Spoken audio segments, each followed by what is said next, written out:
दोस्तों, स्वागत है आपका एक बार फिर इस यूपीएससी के सफ़र में। देखिए, राष्ट्रीय आय की अवधारणा का हमारा अभी तक हम इसमें फंसे पड़े हैं और आज हम लेक्चर नंबर 8 को डिलीवर करेंगे। ये लेक्चर वैसे सीरीज़ का लेक्चर नंबर 30 होगा और मेरा नाम नितिन और राजवीर अरोड़ा आप कह सकते हैं। और देखिए, अभी तक थोड़ा बेसिक्स देखा था, आज भी एक और थोड़ा सा एक बेसिक पॉइंट निकलता है जिसमें हम स्टॉक और प्रवाह को थोड़ा सा डेप्थ के अंदर समझेंगे। क्योंकि कभी कभी क्या होता है कि यूपीएससी और या फिर स्टेट पीसीएस के एग्ज़ाम्स में कुछ इस तरह से क्वेश्चंस अगर बात करें तो घुमा फिरा के जो है अगर बात करें तो आ जाते हैं। तो उसी चीज़ को डेप्थ के अंदर अच्छे से जो है हम एनालिसिस करने की यहाँ पे कोशिश करेंगे।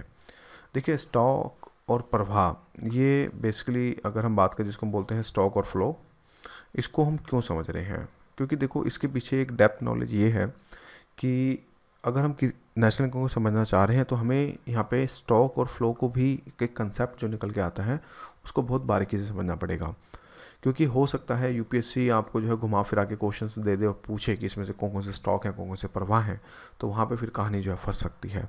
तो उसी चीज़ को ध्यान में रखते हुए इस वीडियो को जो मैं स्पेशली आपके समक्ष जो मैं लेके आ रहा हूँ।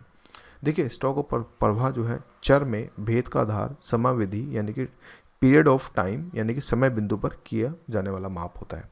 अब ये क्या है, कैसे, इसको हम थोड़ा डिटेल में जानेंगे। तो पहले हम समझेंगे प्रवाह। देखो, वर्ड से ही इस चीज़ को समझने की कोशिश करो कि वर्ड में प्रवाह, प्रवाह माने क्या हो गया इंग्लिश में? Flow, right. अब सोचिए, फ्लो है, फ्लो माने बहता हुआ कुछ चीज़, कोई चीज़ जो या तो लगातार चल रही है, यानी कि अगर बात करें तो लगातार चल रही है कुछ ऐसा, या फिर कोई बहता हुआ कुछ ऐसा, राइट। तो उस चीज़ को हम जो है प्रवाह के नाम से जानते हैं। तो क्या है मतलब? वह चर यानी कि वो मतलब वेरिएबल जो समय की एक निश्चित अवधि के संदर्भ में पाए जाते हैं और प्रवाह चर कहलाते हैं। ये आपको अभी समझ नहीं आएगा, एग्जाम्पल के साथ देखते हैं। जैसे कि घंटे हो गए, दिन हो गया, सप्ताह हो गया, मास हो गया या वर्ष हो गया। मतलब ये सब चीज़ें एग्जाम्पल्स की बात करें तो हम एक तरह से प्रवाह के तौर पे जो है हम देख सकते हैं। जैसे उदाहरण के लिए राष्ट्रीय आय एक प्रवाह चर है। अब देखिए, जो राष्ट्रीय आय है ना, देखिए यहाँ पे मैं आपको एक चीज़ समझाना चाहूँगा कि काफ़ी एस्पिरेंट्स के कन्फ्यूजन रहता है, यार राष्ट्रीय आय तो स्टॉक होना चाहिए, राष्ट्रीय आय तो काफ़ी लोग बोलते हैं ये स्टॉक होना चाहिए, पर नहीं, ये राष्ट्रीय आय की प्रवाह है। प्रवाह क्यों है? क्योंकि ये लगातार चलने वाली चीज़ है। अब देखिए, अब हमारा ऐसा तो है नहीं कि हमारा देश बंद रहे एकदम, जैसे लॉकडाउन में हुआ, तो बट कहीं ना कहीं एसेंशियल चीज़ों की तो सप्लाई हो ही रही थी। अब ऐसा तो नहीं कि पूरे देश को हम बंद कर सकते हैं, नहीं। अगर लॉकडाउन भी लगा तो भी उसमें एसेंशियल चीज़ें जो रोज़मर्रा की जो जो ज़रूरती चीज़ें हैं वो तो चली ही रही थी। तो इस वजह से राष्ट्रीय आय स्टॉक ना होकर एक प्रवाह है। इस चीज़ को याद रखने की कोशिश कीजिएगा। तो उसी केस में यहाँ पे हमें प्रवाह में ये समझने को आता है कि राष्ट्रीय आय एक प्रवाह चर है, क्योंकि ये एक वर्ष में देश में उत्पादित अंतिम वस्तु सेवाओं का शुद्ध प्रभाव को जो है अगर बात करें तो यहाँ पे जो है दर्शाता है। और ये लगातार चलने वाली घटना जो है हमें यहाँ पे जो है हमें देखने को मिलती है। समझ आया? यानी कि राष्ट्रीय आय एक प्रवाह है। इसको आपने भली बाती से जो है यहाँ पे आपको समझना पड़ेगा। अब देखते हैं प्रवाह चर के अन्य उदाहरण भी यहाँ पे हो सकते हैं, जैसे कि आय, व्यय, बचत, ब्याज, आयात निर्यात, मूल्यह्रास, माल सूची में परिवर्तन आदि, क्योंकि इन सभी चरों का संबंध एक निश्चित समय अवधि से होता है। अब देखिए, प्रवाह हो सकता है अभी आपको ज़्यादा समझ ना आए, जब मैं आपको स्टॉक समझाऊंगा तो हो सकता है आपको काफ़ी क्लैरिटी इसमें जो है मिल सके। अभी जस्ट ऐसा मोटा मोटा मान के चलिए कि प्रवाह में मतलब कोई भी चीज़ जो लगातार क्रम में जो है चल रही है, चाहे किसी भी चीज़ में, चाहे टूट फूट हो, चाहे ब्याज हो, चाहे बचत। अब बचत ऐसा तो नहीं है कि आपकी हर महीने की बचत सेम ही रहेगी, उसमें भी अप एंड डाउन्स आते रहेंगे, राइट। उसी चीज़ में कोई ना कोई चीज़ जो अगर बात करें तो लगातार जो जो बेसिकली जो है चलती रहती है, तो उसको हम प्रवाह के तौर पे नोटेट करते हैं। अभी के लिए इतना ही समझिए। आगे मैं जैसे ही आपको स्टॉक के बारे में थोड़ा सा डेप्थ में बताऊंगा तो आपको चीज़ें और ज़्यादा क्लैरिफाई होंगी। फिर उसके बाद फिर उनकी तुलना करेंगे तो आपको फिर एकदम लाउड एंड क्लियर आपको जो है सारी चीज़ें जो है समझ आ जाएंगी। तो इसी के जैसे अब देखो, पहले स्टॉक को समझते हैं। स्टॉक में ये हो गया कि वह चर जो समय की किसी निश्चित बिंदु यानी कि यहाँ पे पॉइंट ऑफ टाइम को नोटेट किया जाता है, यानी कि यहाँ पर पॉइंट ऑफ टाइम को जो है यहाँ पे अगर बात करें तो नोटेट किया जाए, यानी कि जिसको हम काउंट कर सकें। जैसे कि स्टॉक चर कहलाते हैं, जैसे कि दिन के 2 बजे। अब भाई दिन के 2 बजे, इसको हम एक निश्चित अवधि में हम काउंट कर सकते हैं। भाई दिन के 2 बजे हैं, 2 बजे नहीं, 2 बजे बोलेंगे तो ये एक प्रवाह हो जाएगा, लेकिन हाँ दिन के 2 बजे। तो ये सब चीज़ें अगर बात करें तो हम इनको जो है काउंट कर सकते हैं।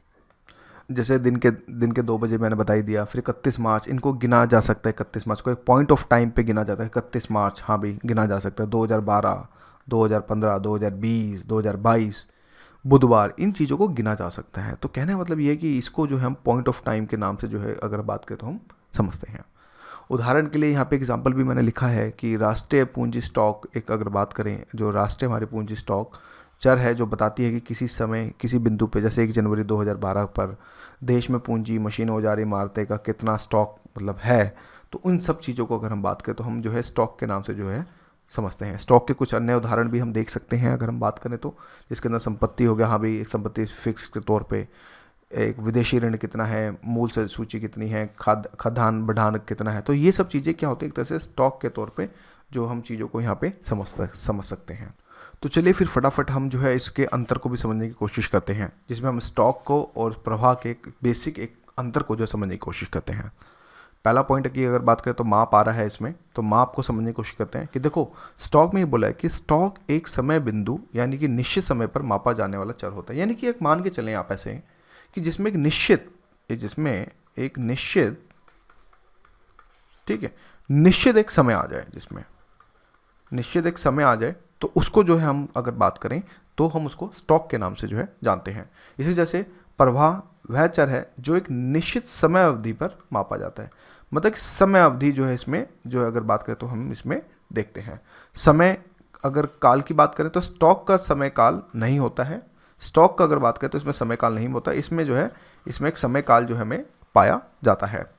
प्रकृति के तौर पे अगर हम बात करें कि डिफ्रेंशिएट करें तो स्टॉक की प्रकृति जो होती है स्थायी होती है, यानी कि अगर बात करें तो अचल होती है। अचल माने अस्थायी के तौर पे जो हम जानते हैं।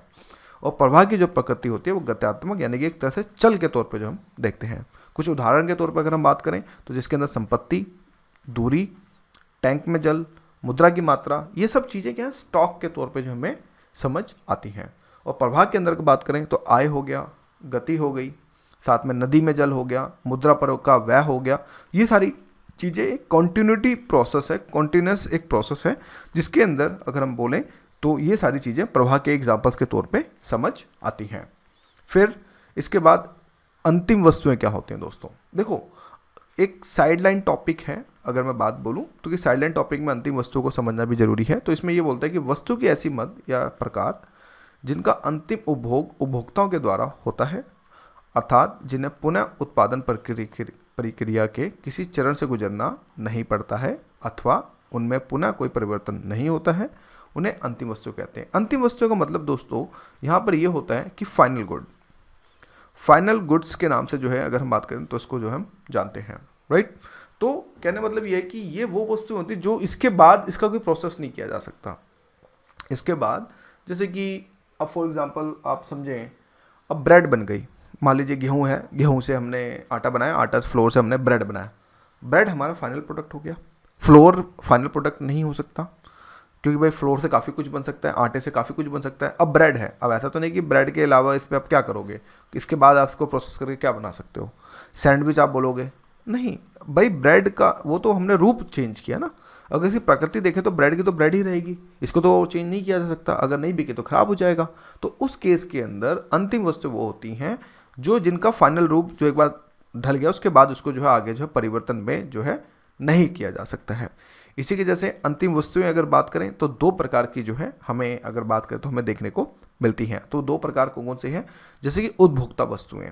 देखो दोस्तों, कंज्यूमर गुड्स वो गुड्स होती हैं जिसमें अगर हम बात करें कि जो मतलब कि उपभोग की तत्काल आवश्यकताओं को पूरा करने वाली वस्तुएं होती हैं, मतलब कि जहाँ पे उपभोग किया जा सके। जैसे कि उपभोक्ता वस्तुएं कौन सी वस्तु, कुछ भी हो सकती है, जैसे कि टीवी हो गया भाई उपभोक्ता वस्तु है, फ्रिज हो गया ये भी एक तरह से उपभोक्ता वस्तु है, भाई खाना हो गया ये भी अगर बात करें, दाल हो गई, चावल हो गई, ये सारे के सारे बेसिकली हमें क्या दिखते हैं, ये हमारी तरफ से एक तरह से बोले तो हमें उपभोक्ता वस्तुएं ही हमें जो है देखने को अगर बोले तो हमें देखने को मिलते हैं, राइट।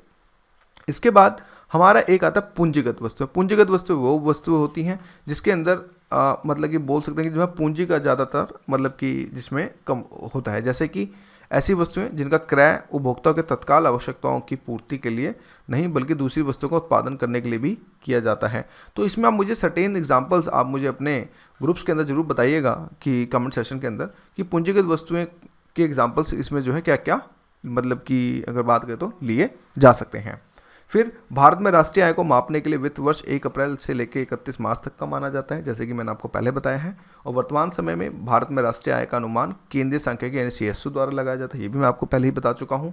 और इस कार्य में राष्ट्रीय प्रतिवर्ष जो सर्वेक्षण है NSO और केंद्रीय सांख्यिकी कार्यालय की सहायता करता है, और NSO को द्वारा आर्थिक सर्वेक्षण का कार्य जो है यहाँ पे बेसिकली जो है किया जाता है। और केंद्रीय सांख्यिकी कार्यालय जो कार्यालय के वार्षिक वितरण को राष्ट्रीय लेखा सांख्यिकी श्वेत पत्र भी जो है अगर बात करें तो कहा जाता है।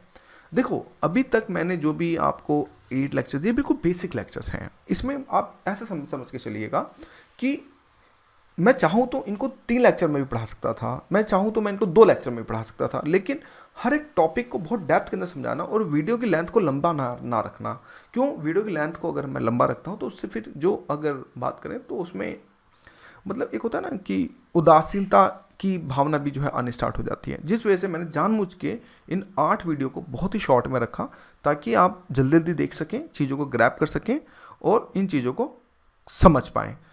बाकी इसके बाद जो हम वीडियोस लेके आएंगे उसमें मुद्दों पे बात करेंगे, और उसके जो हम मेंस के हिसाब से, जो पर्सपेक्टिव के हिसाब से, और एंड में जो है हम अगर बात करें तो MCQ लेके आएंगे ताकि उसको मैं बहुत अच्छे से आपको समझा सकूं।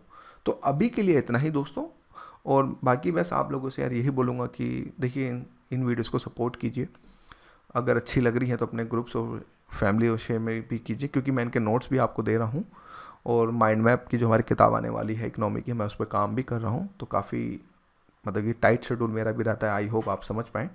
और अभी करंट फिर सीरीज़ भी लानी है, तो वो सारी चीज़ें भी जो हमें देखनी है। तो अभी के लिए इतना ही दोस्तों, थैंक यू।